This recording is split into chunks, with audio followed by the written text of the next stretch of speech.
हम सिंध को भूल जाएं, सिंधी भाषा को भूल जाएं, सिंध की संस्कृति को भूल जाएं, या पीढ़ी दर पीढ़ी इसको हम एक अग्नि की तरह प्रज्वलित रखें, ताकि आगे आने वाली पीढ़ियां भी ये संकल्पबद्ध रहे कि आज नहीं तो कल, कल नहीं तो परसों, हम नहीं तो हमारी पीढ़ी, वो नहीं तो अगली पीढ़ी, पीढ़ी दर पीढ़ी हम इस विषय को भूलने वाले नहीं हैं कि सिंध के हम रहने वाले हैं, सिंध हमारा अभिन्न अंग है। और इसलिए उस दृष्टि से जो भारतीय सिंधु सभा का संगठन का गठन हुआ, वो केवल एक संस्था नहीं, वो केवल एक कोई पार्टी जैसा नहीं, वो एक प्रवाह है, वो एक विचार है, वो एक सिंध और भारत की जो संस्कृति है उसका प्रतीक है।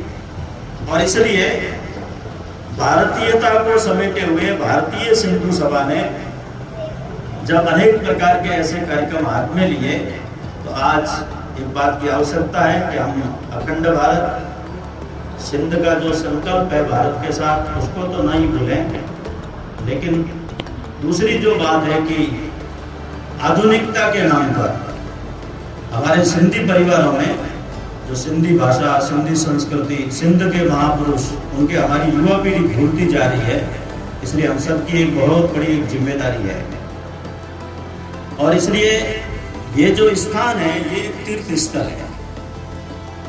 आधुनिक युवाओं के लिए भी ये पर्यटक स्थल न रहना चाहिए, ये तीर्थ स्थल बनना चाहिए। इसके लिए आवश्यकता है कि हमको घर घर ये संदेश देकर के, प्रतिदिन हम सब जानते हैं कि नहीं आ सकते, लेकिन अवसर पर तो आए। और केवल सिंधी समाज ही आए ऐसा नहीं है, क्योंकि वो संपूर्ण राष्ट्र के राजा थे। संपूर्ण हिंदू समाज के प्रति के मनों में उनके प्रति आदर और सम्मान का भाव है। तो एक प्रयत्न इस प्रकार का हम सब मिलकर के करें कि कुछ अवसर पर, चाहे वो माता हिंगलाज भवानी का स्थान है, महाराजा दायर सेन का बलिदान दिवस होगा, जन्मदिन होगा, या फिर सिंधु दिवस के रूप में या अखंड भारत के रूप में हम कुछ आयोजन करते होंगे, उस दिन एक बड़ा समूह यहाँ पर आए, संकल्प लें, प्रेरणा लें, और उस बात को हम भूलें न, आगे से आगे पीढ़ी दर पीढ़ी और सबके मनों के अंदर एक प्रज्वलित रखें। ऐसा एक संकल्प जिसको लेकर के भारतीय सिंधु सभा या सिंधी समाज चला था। और मैं आपको विश्वास दे रहा हूँ, मैं संघ का प्रचारक हूँ, इसलिए संपूर्ण देश भर में संघ के संसेवकों ने सिंध के गौरव को, महाराजा दायर सेन के गौरव को, और सबसे बड़ी बात है कि भारत के सच्चे इतिहास को सबके सामने रखा है। कुछ वामपंथी इतिहासकारों ने बहुत ही कुटिलता से तोड़ मरोड़ करके हमारे इतिहास को प्रस्तुत किया, और इसलिए कुछ गलत बातें जो सिलेबस का हिस्सा बन गई, उसके कारण से भी हमारे युवाओं में आज अपने महापुरुषों के प्रति भक्ति और श्रद्धा जितनी होनी चाहिए उतनी नहीं है। और इसलिए हमारी ये सबकी संयुक्त जिम्मेदारी भी बनती है कि उस नैरेटिव को भी हम बदलें, भारत की भक्ति बढ़े, और भारत का वो जो स्वरूप है, जो सिंध के बिना या महाराजा दाहिर सेन जी के बिना या हेमू कालानी के बिना वो अधूरा सा दिखता है, तो उसको हम ठीक कर सकें।